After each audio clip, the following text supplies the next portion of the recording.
What does Donald Trump's election now mean for the future of this kind of work? Well, I wasn't at the COP in 2016 when Donald Trump was elected the first time around. People who were described a sense of, shock and disbelief and not quite understanding how things would carry on in the way they were supposed to. A lot of those people have said since we got here to Baku that the mood is very, very different from that this time. And it certainly doesn't feel as though there's a shadow over the discussions here as a result of what's happened in the US. In fact, most people here know that where Trump tried to halt the clean energy transition globally, tried to disrupt global climate talks, and indeed tried to put a stop on clean energy in the US, he actually failed on all three fronts in his first term of office. So given how far we've moved since then, and there is twice as much renewable power capacity in the world as there was when he last left office, for example, it will actually be even harder for him this time to disrupt talks like this, or even, in fact, the transition to clean energy in the United States. We are seeing every week aspects of extreme weather. Today we've been reporting from Delhi and from Pakistan, from Islamabad. We've seen warnings about more rain in Spain.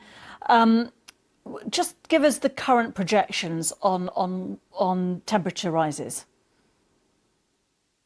Well, as things currently stand, the assessment that the United Nations did just before this meeting started was that on the current plans that exist in countries' commitments to cut emissions, we're probably on track for something like 2.6 to 3.1 degrees of temperature rises over the course of this century. To put that into context, we're at 1.5 degrees just now, where we're seeing some of the impacts that you've just described and some of the devastating threats, the existential threats to some of the countries that we've heard from their leaders here at COP over the last couple of days. And in terms of what that means for people and, for example, what China is doing, it's often criticised, but actually it is ploughing ahead, isn't it, with technology changes? Absolutely. China is the single biggest investor in clean energy in the world. And in many ways, it's the rate of China's investment in clean energy that drove the current US administration under Joe Biden to introduce the Inflation Reduction Act, which commits hundreds of billions, which will leverage over $1 trillion, it's estimated, in terms of investment into clean energy in and from the United States to be in that competition, to reap the opportunities that there are from that growing global market. The EU joined the race to the top and started to compete with the United States, and that's very much the kind of the market position now. Is that this sector, the clean energy sector, is absolutely booming globally, and a lot of that is being driven by China. And there are analysts who say that the sheer rate of China's deployment of renewables and slowing of investment in coal-fired power in their own country suggests that their emissions are looking quite level now and may even peak this year and start to fall afterwards. And what about the focus of this COP, which is access to finance for developing nations? How do you think that is going to resolve at this COP? And is it worrying that leaders like Narendra Modi and other global leaders are not there, even though Keir Starmer from the UK was there, of course, earlier this week?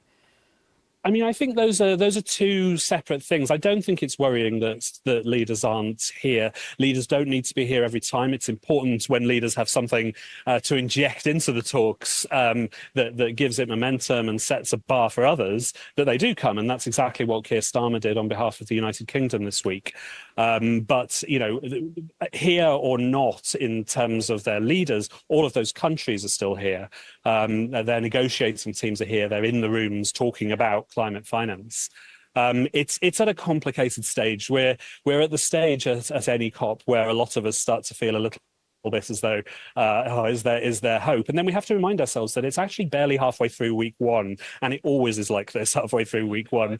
There's a lot of complexity, a lot of things are put on the table, a lot of people are still putting their negotiating positions out there before the discussions get political, which is next week when ministers come. So I think, you know, there are a few kind of sounds and noises around from some of the negotiating parties, including some that are very important to shifting some of this, but also some input from experts to show that the money is there, the money is in the world, in the system, that there are ways, novel ways of raising that, and that, you know, there are a series of practical steps to get to the 1.3 trillion, which is the number that those experts, Nick Stern and Vera Songway, have estimated and injected that into the talks today as well.